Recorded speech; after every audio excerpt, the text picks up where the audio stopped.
Hello, this is wmpyr. This is a requested video, and I'm here to do a fight breakdown between these two gentlemen here. It's going to be a knife fight, knife sparring, should I say. And let's go ahead and begin. Okay, so the thing is, right away, I think there's a significant size difference. The gentleman in the left right there looks a lot bigger than the gentleman in the right. So there's going to be a speed factor here. So let's view that again. The gentleman in the right over here, he goes in and boom. Where he was aiming for was almost like, just coming in, going for the guy's hand, actually. So, and then if you notice both of their stances, the weapon is in their the right hand for both of them, and the right side is to the front. So something to pay attention to there. And boom, he goes in. He went to cut the gentleman in the military outfit goes in to cut the larger guy's hand there, but the larger gentleman, he circled his hand out of the way, that was very good defensive move, in my opinion. I thought he did great there. And then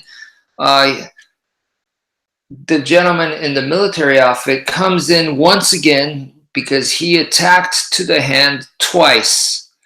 So he sets him up, goes again, but this time he actually goes for the leg. So he set him up, pretending like he was going to go for the hand, and he actually wanted the leg right here. The gentleman on the right was also, this whole time, he was gauging his opponent, and he noticed that every time this guy came in to stab, that he was committing a little bit. So hence, this is his, with the right hand, he comes in with this stab right into the chest area. So you could see what happens a lot of times here is that you'll notice that it is like a game of tag, except it's a lethal game of tag. And the other thing is,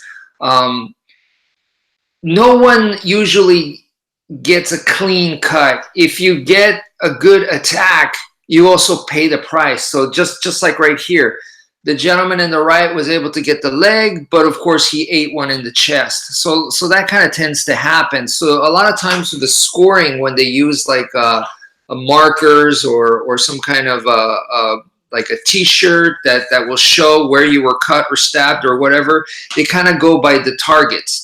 So, in this case, he got stabbed in the chest, but if this was like a military outfit, does he have armor on, so then the chest would be a little bit more protected, but then the throat and the face could have been in danger with that same move. That knife stab was almost like a clothesline. It looked like a very powerful stab, but then he got cut in the legs. But did he have, like, if he was military, would he have knee pads on?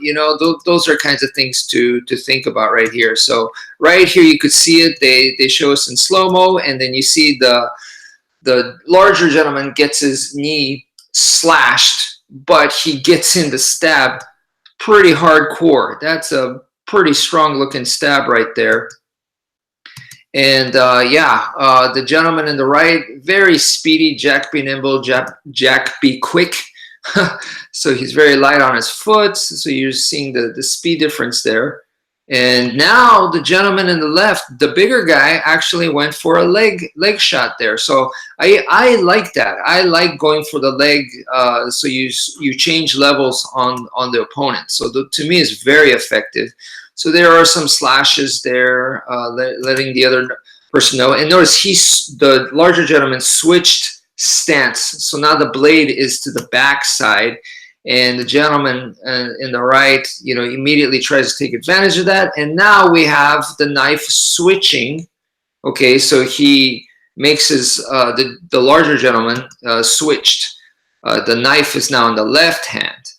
And then from here, so now the gentleman in the right is repeatedly trying to slash at the hand, going, let's see if your left hand is as coordinated as your right hand. I believe that's kind of the idea. And man, that was so fast. That was so freaking quick. Notice right here, the larger gentleman on the left hand is where the knife is, right? And repeatedly, you know, the gentleman in the right, because he knows, and anyone that knows, you have a fighter switch stance on you, right? You know that one side can't be as good as the other. So you can test out and go, are you really good on that side? Are you just trying to fake me out? So he's repeatedly slashing at that hand, okay? And then there, that was so quick. Now the blade is in the larger gentleman's right hand. He actually passed it from the left to the right so freaking fast. And he comes in with what I believe is, this is his favorite move. This is his special move. It's a powerful slash. It's almost like a clothesline. I'm thinking it's more of a stab, but it could also be a slash as well. But it's there we go. They put it in slow motion. He's already changed grips, so the blade is on his right hand.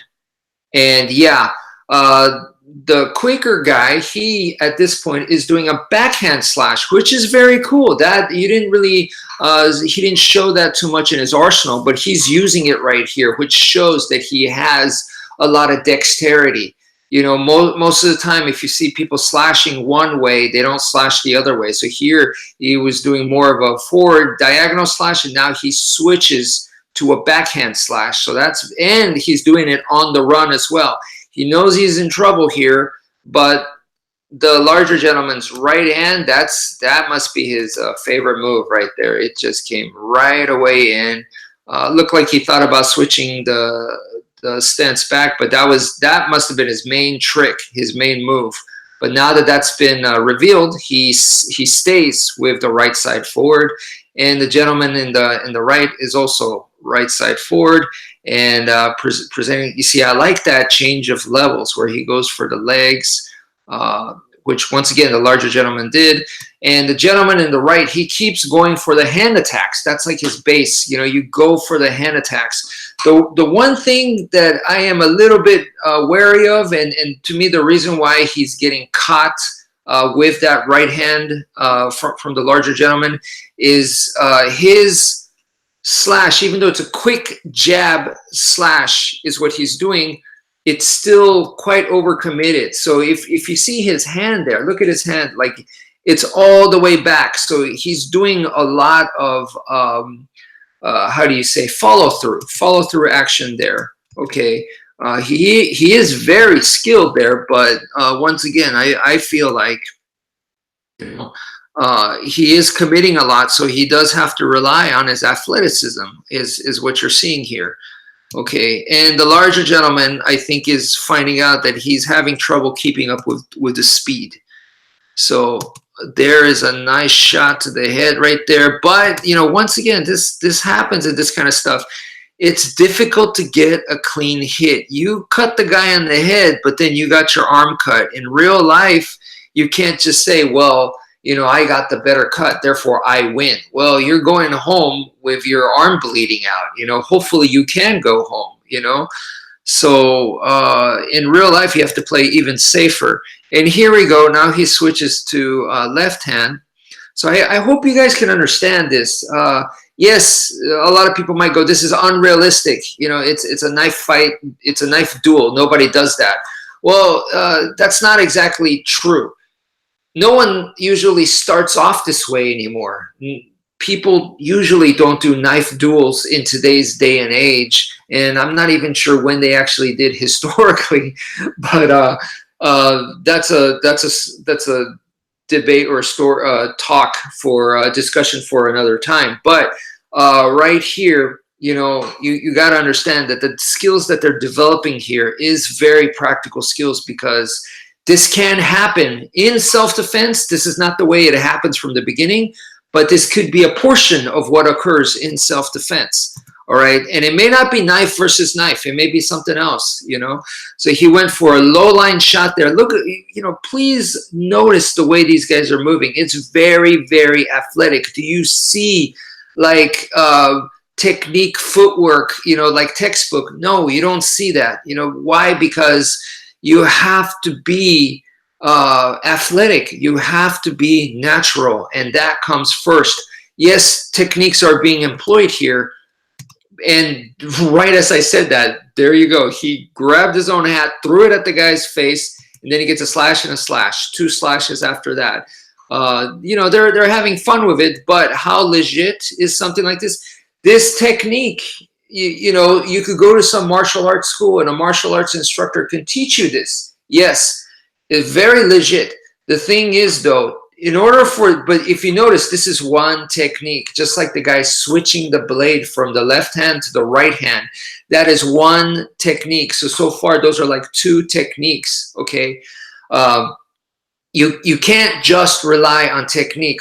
Everything else that makes the techniques work is your athleticism, your agility, your reflexes. Those are the things that make it work, okay? So you can't just be like perfect textbook everything. That's not the way it happens, all right? So this is that throwing the hat to the guy's face was one small technique, if you guys can understand that. And sometimes techniques fail, so either it works or it doesn't work. But the rest of the time, you're gonna be moving around. You're gonna be using your natural speed.